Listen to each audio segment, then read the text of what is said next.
सभी को मेरा नमस्कार और मेरे बच्चों को मेरा प्यार। एक बार अंग्रेजों के स्कूल में एक काला बच्चा आ गया। अब अंग्रेज तो सारे गोरे चिट्टे बच्चे, लेकिन एक काला बच्चा आ गया। अब वो काला बच्चा जब आया तो सब बच्चों ने उसकी खिल्ली उड़ानी शुरू कर दी। कोई कहे कालू, कोई कहे कालिया, कोई कहे एक कालू इधर आ। अब धीरे धीरे जब बच्चे को महीने 2 महीने हुए तो टीचरों ने भी कहना शुरू कर दिया, ए कालू इधर आ, ए कालू इधर आ, कालू जरा सुन। और तो और जो प्रिंसिपल थे उन्होंने भी प्रेयर में से अनाउंस कर दिया, भाई कालू इधर आ, कुछ बोल के दिखा। अब वो बेचारा लड़का परेशान हो गया, सब कालू कालू कालू कालू कालू कालू करे।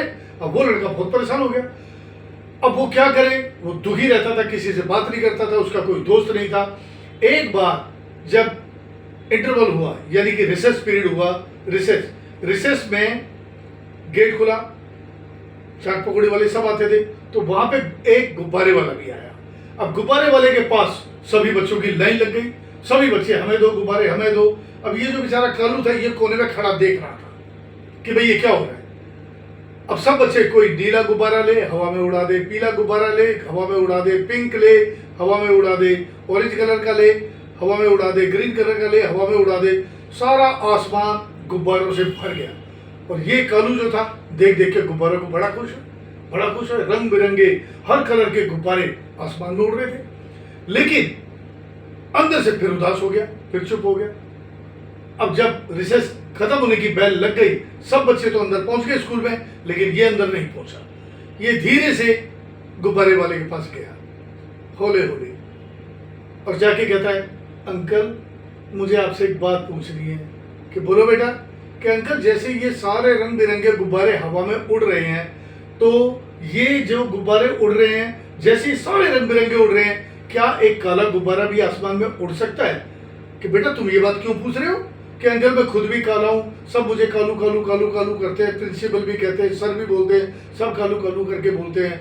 तो अंकल ने कहा, गुब्बारे वाले ने, कह रहे बेटे तू चिंता मत कर, बिल्कुल मत घबरा, क्योंकि घबराने वालों की जीत कभी नहीं होती, केवल कोशिश करने वालों की जीत होती है।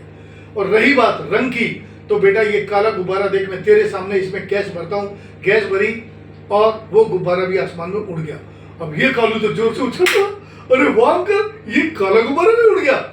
कि बेटा मैंने तुझे बताया था, गुब्बारे का रंग नहीं, इसके अंदर जो भरी गैस है हीलियम, ये डिपेंड करती है। अकॉर्डिंगली ठीक इसी प्रकार तुम क्या हो, छोटे हो, नाटे हो, मोटे हो, पतले हो, काले हो, गोरे हो, कैसे भी हो, लूले हो, लगड़े हो, अपाहिज हो, कैसे भी हो, कोई फर्क नहीं पड़ता। जैसे गुब्बारे के अंदर हीलियम फिल्म गैस काम करती है और सीधा उसको आसमान में ले जाती है, उसी प्रकार बेटा तुम्हारा एटीट्यूड तुम्हें ऊंचाइयों पे लेके जाएगा। बस बच्चे के बात जो थी दिल में लगी बहुत ज्यादा, और बच्चे ने कहा ठीक है अंकल जी, बहुत बहुत शुक्रिया आपका, thank you very much uncle ji. गुब्बारे वाले के चरण स्पर्श किए और वो लड़का वहां से चला गया। अब सुनिए, वो काला लड़का था कौन? वो काला लड़का था नेल्सन मंडेला, जो बाद में चल के अफ्रीका का राष्ट्रपति बना। सोचो, वो कॉम्प्लेक्स का शिकार बच्चा क्या बन गया, किसकी वजह से? केवल एटीट्यूड की वजह से। आप सम करके देखना, ए को अगर मान लो हम ए माने, ए को मान लो हम माने 1, बी को माने 2, सी को माने 3 और जेड को माने 26, इन सबका सम कर दो, सबका टोटल कर दो, एटीट्यूड का टोटल आएगा 100। केवल एटीट्यूड ही 100% मार्क्स ले जाता है। आप कॉन्शियस का टोटल करके देखो, फेथ का टोटल करके देखो, बिलीफ का टोटल करके देखो, किसी का भी सम 100 नहीं आएगा, केवल एटीट्यूड का सम 100 आएगा। एक कहानी और सुनाता हूं, भीमराव अंबेडकर जी जिन्होंने हमारे देश का संविधान लिखा। जब वो छोटे थे, वो क्या थे, बहुत ही छोटी बिरादरी से थे, जिनको नीच कहा जाता है, अछूत माना जाता है। उनकी ये हालत थी कि जब वो स्कूल में आए, छोटे थे बच्चे, जब स्कूल में पढ़ता था भीमराव अंबेडकर बचपन में, तो अपना कट्टा, बोरी का कट्टा लेके जाना पड़ता था खुद, और उस कट्टे को वापस भी लेके आना पड़ता था, क्योंकि चौकीदार भी उसके कट्टे को हाथ ही लगाता था, क्योंकि वो अछूत था। अगर उसे प्यास लगती थी तो उसको पीने के लिए पानी कैसे दिया जाता था? सुनना, किसी भी नल को वो हाथ नहीं लगा सकता था, क्योंकि नल को हाथ लगाया तो उसकी पिटाई होगी, क्योंकि वो अछूत का बच्चा था। ये हालात थे बेटे पहले पुराने इतिहास में हमारे साथ इस तरीके से हुआ, अछूत को नहीं जाने दिया। अब अगर उसे प्यास लगती थी तो चौकीदार बाकायदा जाता था और चौकीदार मटके से पानी यूं उड़ेलता था और वो दोनों हाथों से उगला के घुटनों के बल फर्श पे बैठ के और ऐसे घर। तो रास्ते में आंधी तूफान बारिश कीचड़ बहुत ज्यादा हो गए तो उसने क्या किया, गांव में पड़छत्ती होती है इस तरीके की, पड़छत्ती सी जिसे वो बोलते हैं ऊपर टीन टप्पर सा होता है, तो उसके नीचे खड़ा हो गया और दीवार का सहारा ले लिया। जब दीवार का सहारा लिया तो अंदर खिड़की में से एक औरत ने देख लिया, कहती है अरे अछूत भाग यहाँ से, हमारी दीवार को गद्दी करेगा, सत्यानाशी भाग यहाँ से। कमी ने गालियां दी दुनिया भर की। अब वो वहां से चला गया। अब इस तरीके का उत्पीड़न सहन करता रहा। जब बड़ा हुआ तो भीमराव अंबेडकर जी ने ठान लिया कि मैं इस दुनिया में बदलाव लाके रहूंगा, और वो लाके रहे।